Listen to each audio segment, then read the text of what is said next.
Hello students, आज हम discuss करेंगे कैरेक्टरिस्टिक्स ऑफ एक्सचेंज कंट्रोल, विनिमय नियंत्रण की विशेषताएं। हमारे लास्ट लेक्चर में हमने एक्सचेंज कंट्रोल के मीनिंग को विस्तार से समझा था। अब उस मीनिंग के आधार पर ही उसकी कुछ विशेषताएं हैं जो विनिमय नियंत्रण के अर्थ को और अधिक स्पष्ट करती है। आज हम उसको डिस्कस करेंगे। कैरेक्टरिस्टिक्स में फर्स्ट पॉइंट है, all types of international transactions involving foreign exchange are centralised. Exchange control में सभी प्रकार के विदेशी विनिमय सौदों का केंद्रीयकरण सरकार के पास हो जाता है और वही उसका संचालन भी करती है। हमने ये भी डिस्कस किया था जब हमने इसकी मीनिंग को समझा था कि एक्सचेंज कंट्रोल में विदेशी मुद्रा के क्रय विक्रय पे या उसके इस्तेमाल पे सरकार नियंत्रण लगाती है ताकि विदेशी मुद्रा का देश हित में आवश्यक कार्यों में उपयोग हो। तो इसके लिए ज़रूरी है कि जितने भी विदेशी विनिमय सौदे हों उनका केंद्रीकरण सरकार के पास हो, तभी एक्सचेंज कंट्रोल विनिमय नियंत्रण सुचारू रूप से लागू होगा। सेकेंड पॉइंट है, state has full control over the foreign exchange business in the market. सभी विदेशी विनिमय प्राप्तियां सरकार या अधिकृत संस्था को सौंपनी पड़ती है। State has full control over the foreign exchange business in the market. जो देश है या राज्य है उसका विदेशी विनिमय बाजार पर पूरा नियंत्रण रहता है।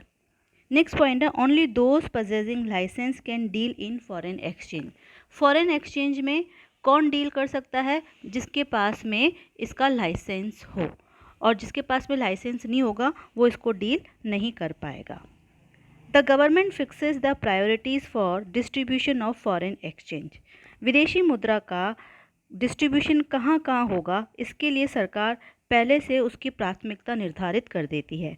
प्राथमिकता का मतलब ये है कि जो बहुत ही आवश्यक कार्य है, जिनका भुगतान विदेशी मुद्रा में करना अति आवश्यक है, उनको प्राथमिकता के क्रम में हम सबसे ऊपर रखेंगे, और जिनका भुगतान करना अति आवश्यक नहीं है उनको हम प्रायोरिटीज़ में नीचे रखेंगे। तो इस प्रकार प्राथमिकता के क्रम निश्चित होने पर फॉरेन एक्सचेंज का डिस्ट्रीब्यूशन बहुत ज़रूरी कामों में होगा और उसका इफ़ेक्टिव यूटिलाइजेशन भी होगा।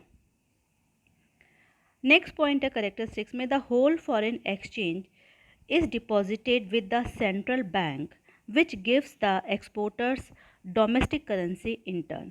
जितनी भी फॉरेन एक्सचेंज है, विदेशी मुद्रा है, उसको हमें अपने सेंट्रल बैंक जो भारत में आरबीआई है उसके पास में जमा कराना होता है, और बदले में सरकार उन एक्सपोर्टर्स को, निर्यातकों को डोमेस्टिक करेंसी यानी कि स्वदेशी मुद्रा दे देगी। The importers get foreign currency from the central bank. अब इम्पोर्टर्स, आयातकर्ता को विदेशी मुद्रा में भुगतान करने के लिए विदेशी मुद्रा की आवश्यकता होगी, तो वह विदेशी मुद्रा कहाँ से प्राप्त करेगा? Central bank. तो इस तरीके से सेंट्रल बैंक के पास में समस्त सौदों की जानकारी होगी कि इंपोर्ट किन किन वस्तुओं का हो रहा है। लाइसेंस वाले ही इंपोर्ट और एक्सपोर्ट का काम कर रहे हैं। अगर गैर जरूरी वस्तुओं का इंपोर्ट हो रहा तो उसको हम विदेशी मुद्रा देने से मना भी कर सकते हैं, ताकि विदेशी मुद्रा का भंडार आवश्यक कार्यों के लिए रहे। तो इम्पोर्टर्स को विदेशी मुद्रा के लेन देन की ज़रूरत पड़ेगी तो वो सेंट्रल बैंक से उसको ले लेंगे।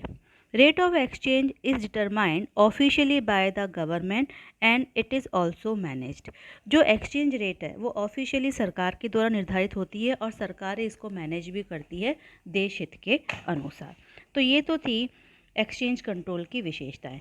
अब दो टर्म आती है, एक आता है गवर्नमेंट इंटरफेरेंस और एक आता है एक्सचेंज कंट्रोल।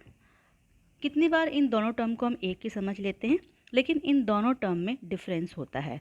सबसे पहले हम डिस्कस करेंगे गवर्नमेंट इंटरफेरेंस कि इसका मतलब क्या है।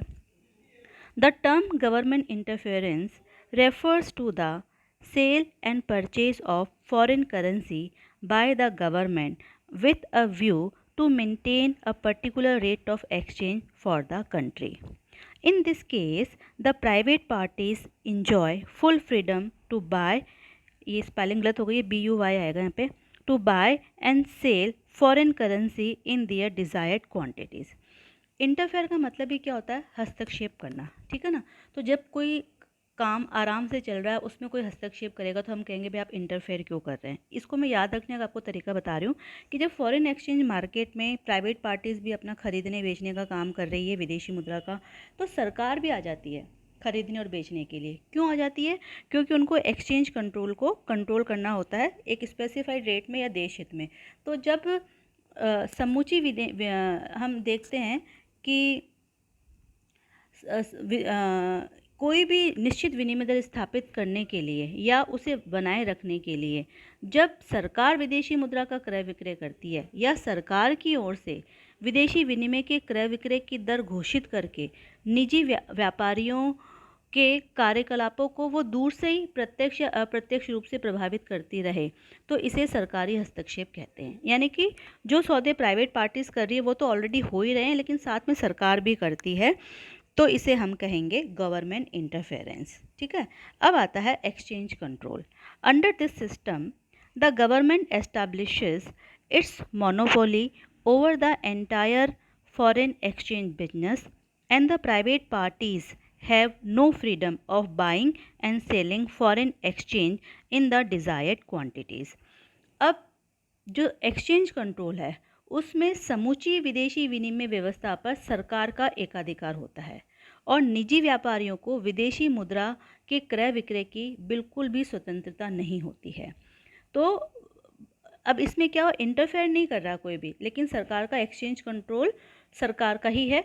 और जब प्राइवेट पार्टीज़ को फ्रीडम होती है और उसमें सरकार के द्वारा फॉरेन करेंसी का सेलिंग और बाइंग एक्टिविटी होती है, तो इसे हम इंटरफेरेंस कहेंगे। ठीक है। तो एक्सचेंज कंट्रोल में सारी मोनोपोली किसकी है? गवर्नमेंट की है। और जो प्राइवेट पार्टीज़ है उनको फॉरेन एक्सचेंज को खरीदने और बेचने की स्वतंत्रता नहीं होती है। It is also of two type, full and partial. दो तरह का होता है एक्सचेंज कंट्रोल, एक तो होता है संपूर्ण और एक होता है आंशिक। अब फुल और पार्शियल एक्सचेंज कंट्रोल क्या होता है? Under full exchange control the government impose restriction on the sale and purchase of all foreign currency.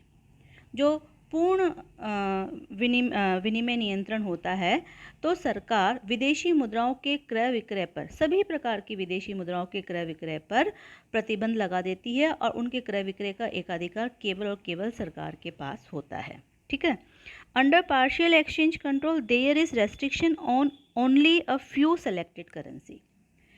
अगर आंशिक विनिमय नियंत्रण है तो सरकार कुछ चुनी हुई विदेशी मुद्राओं के क्रय विक्रय पर ही प्रतिबंध लगाती है। समस्त विदेशी मुद्राओं के क्रय विक्रय पर प्रतिबंध न लगा के कुछ चुनी हुई, तो इसे आंशिक विनिमय नियंत्रण कहेंगे। और जब समस्त विदेशी मुद्राओं के क्रय विक्रय पर सरकार प्रतिबंध लगा देती है या समस्त विदेशी मुद्राओं के क्रय विक्रय का एकाधिकार सरकार के पास होगा, तो इसे हम कहेंगे फुल एक्सचेंज कंट्रोल।